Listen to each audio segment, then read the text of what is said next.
Hi guys, നമസ്കാരം. വിഷ്ണുവാണ്. ബെൽജിയത്ത് നമ്മൾ container drop ചെയ്യായിരുന്നു. അതുപോലെ തന്നെ പിക്കപ്പ് അവിടെ തന്നെയാണ് പറഞ്ഞത്. വേറെ ഒരു ഡോക്കിൽ നിന്നായിരുന്നു പിക്ക് ചെയ്യേണ്ടത്. പിക്ക് ചെയ്ത് നേരെ നമ്മൾ പോകുന്നത് നെതർലാൻഡിലോട്ടാണ്.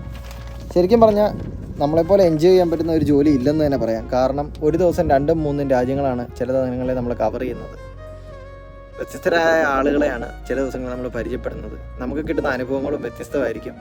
ശരിക്കും ഈ സാധനം ഇങ്ങനെ പൊക്കിക്കൊണ്ട് പോകുമ്പം പേടി തോന്നാറുണ്ട്, ഇത് ആ തുമ്പിക്കയിൽ നിന്ന് നേരെ താഴോട്ട് വീഴുമെന്ന്. പക്ഷേ അത് ആ കറക്റ്റ് സ്പോട്ടിൽ ലോക്ക് ചെയ്താണ് അവരെടുക്കുന്നത്. അതുകൊണ്ട് തന്നെ പേടിക്കേണ്ട കാര്യമൊന്നുമില്ല. വീഡിയോ എടുക്കുന്നതിന് മുമ്പ് നമ്മൾ അനുവാദം ചോദിച്ചായിരുന്നു. അതുകൊണ്ട് തന്നെ ആശാൻ കുറച്ച് നേരം നമുക്ക് വേണ്ടി സ്ലോ ചെയ്താണ് കണ്ടെയ്നർ പൊക്കുകയും അതുപോലെ തന്നെ തിരിച്ചു കൊണ്ടുവയ്ക്കുകയൊക്കെ ചെയ്തത്. ശരിക്കും പറഞ്ഞാൽ ഇതുപോലുള്ള സമയങ്ങളാണ് നമ്മൾ ശരിക്കും എൻജോയ് ചെയ്യുന്നതെന്ന് തന്നെ പറയാം. ഇവിടുന്ന് ഒരു എംറ്റി കണ്ടെയ്നർ എടുക്കണം. ഇവിടുന്ന് നേരെ പോകേണ്ടത് ബെൽജിയത്തേക്കാണ്. നമുക്ക് ലോഡിങ് നാളെ രാവിലെ ഉള്ളതെന്നാണ് അറിയാൻ കഴിഞ്ഞത്. അതുകൊണ്ട് തന്നെ ഒരുപാട് സമയമുണ്ട്. ധൃതി വെച്ച് ഓടേണ്ട കാര്യമില്ല.